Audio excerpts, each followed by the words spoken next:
acts that break the fast require penalty. So here we go, this is the big heavy stuff now. So breaking the fast intentionally without a valid reason. We said that's the only thing that requires a penalty, basically, to do with it. I don't want to eat. I don't want to fast anymore. I want to break my fast. If you have that attitude, there's a kafara, there's a penalty. Okay? What's the penalty? Fast 60 consecutive days. Okay. So, what does that mean? That means within the Hanafi school of a penalty, so if you eat, break your fast, or drink, or have sexual relations intentionally in Ramadan, you have to do a 60-day fast. Okay?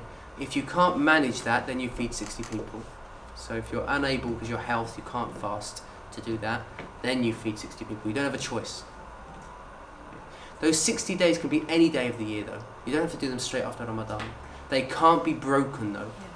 Yeah. Except for a woman on her menses, of course. What's she going to do? You have to start it again. You'd have to start all over again. So say, for example, you're on day 59 and you accidentally break your fast, because accidentally breaking your fast breaks your fast. Forgetfully, we're going to that in a bit, that means, sorry mate, you're going to have to do another 60. But the Hanafis have a ruling with the fast, as I said, that's the optimum, you should be doing a 60-day fast.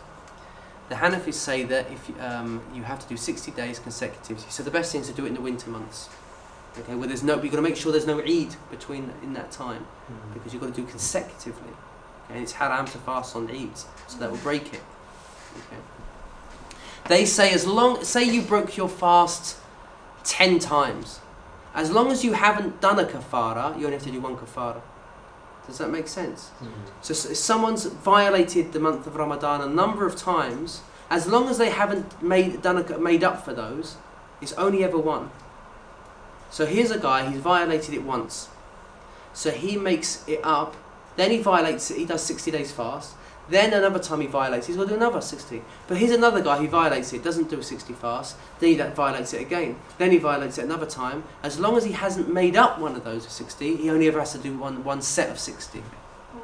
So if you do another set just to cover for any mistakes you might have done previously in the past? Yeah, I don't like that, because if there's doubt, you don't act upon doubt.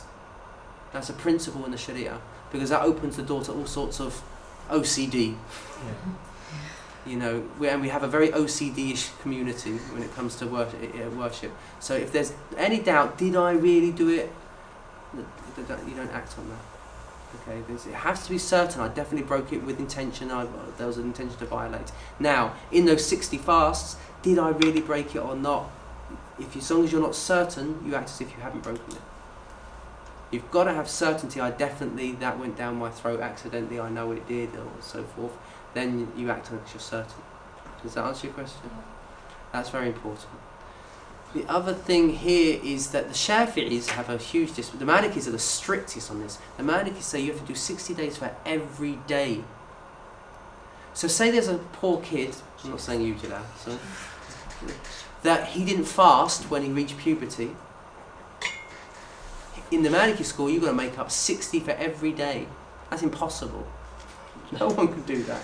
You just say, forget this, I'm not fasting ever again. I actually heard that too. Yeah. That's the Maliki position. The Hanafis say, no, you have to have made intention for that day and then violated it in the middle of it. So here's, sorry to use you as an example, Jalal. Then Jalal, he says, like, when he was youngster, he thought, I'm not fasting. And he'd reached puberty, he says, I'm not fasting. But he didn't make intention for the day. He doesn't have to do any kafara. I think he didn't make intention for the day. He broke He wasn't going to fast out, he never made the intention to fast. Oh, There's no kafara for that. The only time you have to do a kafara is if you made intention and in the middle of the day you said, I'm going to break it. So I'm going to break it. Right, okay. So there's a huge dispensation for those people that never used to fast.